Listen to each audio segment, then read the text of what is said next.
Hello guys, happy Diwali to all. ये मेरा छोटा सा प्यारा सा घर है जिसे हमने लड़ियों और फूलों के साथ सजाया था। फिर उसके बाद मैंने थोड़ी सी रंगोली बनाई। फिर मैं गई अपनी बुआ के घर, जहाँ पे उन्होंने भी रंगोली बनाई थी, अच्छे से घर सजाया हुआ था क्योंकि इनका घर में मतलब कंस्ट्रक्शन का काम चल रहा था, नया घर बनाया। सो ये मेरे फूफा जी, मम्मा पापा एंड ये मेरी दीदी, तो ये सब खेल रहे थे बच्चे। ये मेरी बहन है छोटी सी। अब हम पूजा करने की तैयारी में थे। ये मेरे मम्मी पापा हैं एंड देन उन्होंने मंदिर अच्छे से सजा रखा था, दिए भी तैयार थे। देन सारे आए लेकिन ये बच्चे खेल रहे थे, ये टिक ही नहीं रहे थे। देन फिर हम पूजा करने बैठे। फिर ये बच्चे बैठ ही नहीं रहे थे, क्या कर सकते हैं अब इनका। फिर मैंने थोड़ा सा मिरर व्यू लिया कि अच्छी भी आ रही है कि नहीं, पर अच्छी आ रही थी। देन फिर मैं अपने मामा घर गई, वहाँ पे फ़ोटोशूट चल रहा था और मेरी मामी किचन में वर्क कर रही थी।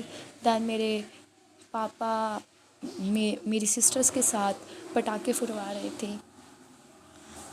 और ये हमारे घर का छोटा सा नन्हा सा सदस्य जो सिर्फ अभी 5 महीने का है, जिसका नाम अगस्त्य है।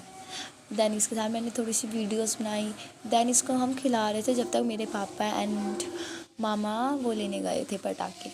सो ये हंस रहा था मुझे देख के, अच्छे से खेल रहा था। फिर हमने फिरकी जलाई जो घूम तो रही थी, बट पता नहीं कैसे घूम रही थी, ये समझ नहीं आया, बट घूमी।